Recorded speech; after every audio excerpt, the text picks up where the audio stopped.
আসসালামু আলাইকুম ভিউয়ার্স, কেমন আছেন সবাই? এই তো ভালো আছেন। তো এই যে দেখতে পাচ্ছেন এই আমগুলো পেকে গেছে বেশি, তা খাওয়ারও মানুষ নাই। তা এখন আমগুলো দিয়ে আমি কিভাবে আমসত্ত্ব তৈরি করি, তা আপনারা যদি পুরোটা সময় আমার সঙ্গে থাকেন তাহলে কত সহজেই আমি রোদ ছাড়া আমি আমসত্ত্ব তৈরি করি। তা আমি আমগুলোকে ধুয়ে ছিলে তারপরে ফিরে আসছি, ততক্ষণ আপনারা আমার সাথে থাকুন। ভিউয়ার্স, এই যে পাকা আমগুলো সব এই যে ছুলে ব্লেন্ডারে ব্লেন্ড করে নিয়েছি, এরকম পেস্ট হয়েছে। এখন এখানে একটু চুলার উপর আমি জাল করে নিয়ে এই যে হালকা জালের উপরে রেখে দিয়েছি। দুটো পুরাতন কড়াই এখানে দিয়ে দিয়েছি, এগুলো ব্যবহার করি না, শুধু আমসত্ত্ব বানানোর জন্য আমি এই কড়াইগুলো ব্যবহার করি। তো এরকম দুটো কড়াই দিয়ে তারপরে তাওয়া দিয়েছি, যে তাওয়ার পরে এই যে এই প্যানটা বসিয়ে দিয়েছি, যাতে করে অল্প তাপে এটা আস্তে আস্তে শুকিয়ে যায়, রসটা যেন পুড়ে না যায়। আর এমনি রাখলে সরাসরি পুড়ে যাবে। আর এই যে এরকম প্লেট জাল করে একটু গাঢ় করে নিয়ে এই যে প্লেটের উপরে যে আমি দিয়ে দিয়েছি। আর এখানেও একটা এই যে বড় ননস্টিকের প্যানগুলা দিয়ে দিয়েছি, ব্যবহৃত হয় না। তো এইগুলা এরকম আমি আমসত্ত্ব করার জন্য এগুলো রেখে দিয়েছি। তো এই যে এখান থেকে এটার উপরে এই যে দিয়ে দিয়েছি বসিয়ে,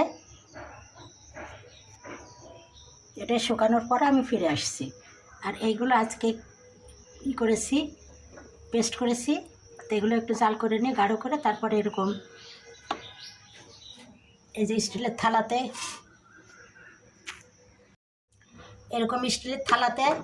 হালকা করে এভাবে একটু পেস্ট দিয়ে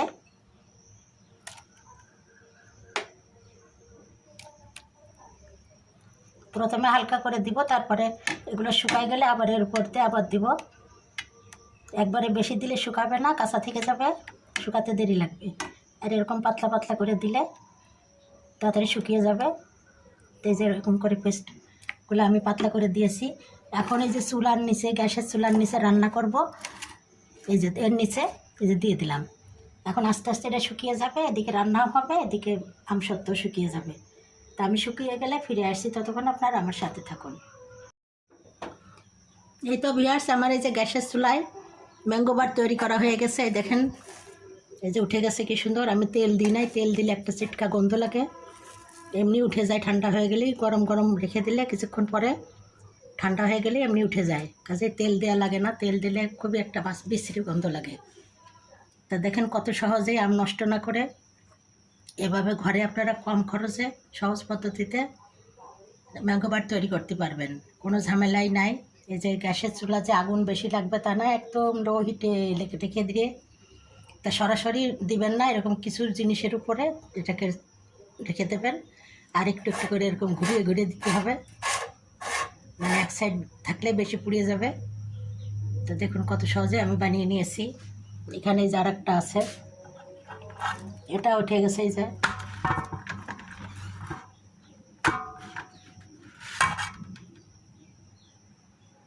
আমি এখন একটু কেটে দেখাচ্ছি আপনাদেরকে কত সুন্দর হয়েছে।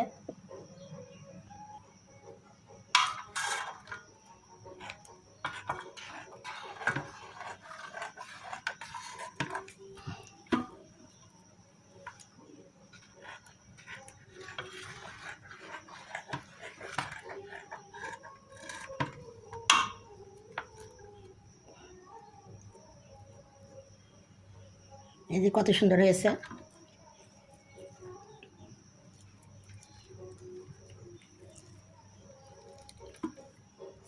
এই যে রোল বানিয়ে নিলাম, আমি সবগুলো কেটে ফিরে আসছি।